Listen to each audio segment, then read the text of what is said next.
siguro, there are things to be tailored or things to be done because of this. One thing, why, handa na at rely or mangalat ideas kada tayo mag-IT ground na mag-implement. How come that we could implement such JMC where in fact, diktaron na tayo at i-aramidon tayo. That, handa mo't may ang nato paligid day to day na activity tayo or functions tayo. One thing, tayo na, asublihan.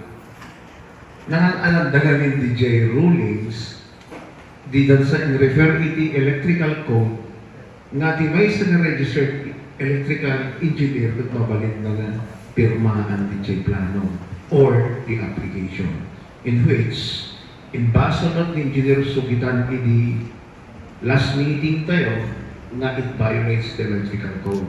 That is the number one. So may I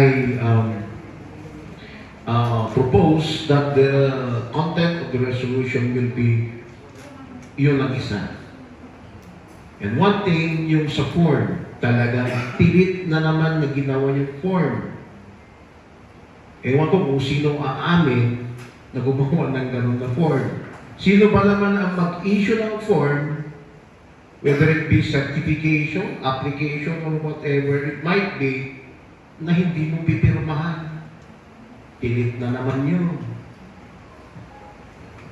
Ito yung, at saka, maybe this is out of topic, pero it relates.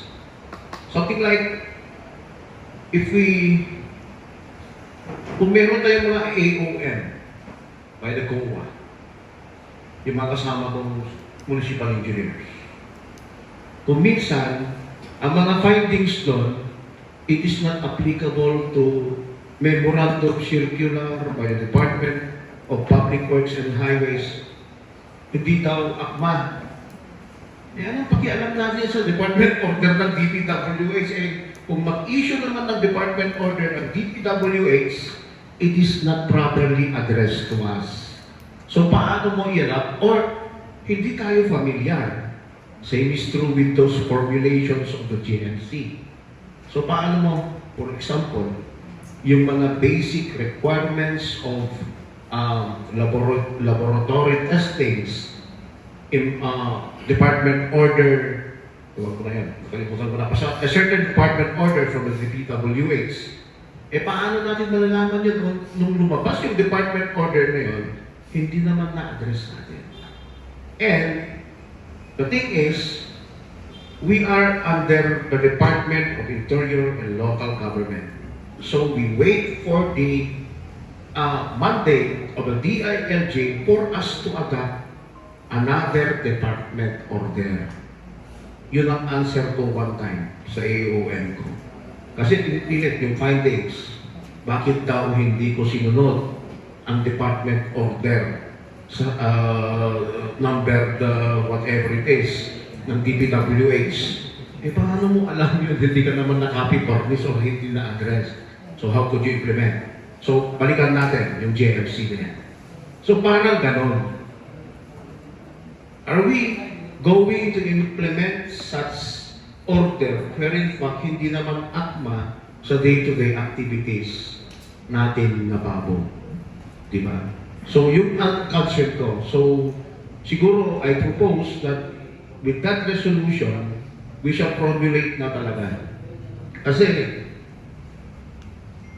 I know, hindi tayo pare-parehas ngayon ng standard sa pag-issue ng net metering. Kasi one time, siguro 1 week, I adopted na hindi ko in-issue. Bumalik ako sa usual form, electrical permit NCFEI. Kasi alangan ako na pirma doon sa form ng net metering because there's no such space in which I could affix my signature. So parang paper lang. Paper lang siya na dim requirements for CFEI.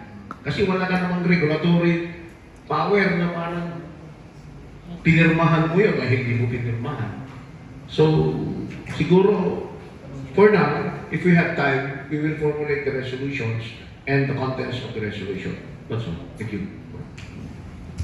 Thank you, General Rafi, for that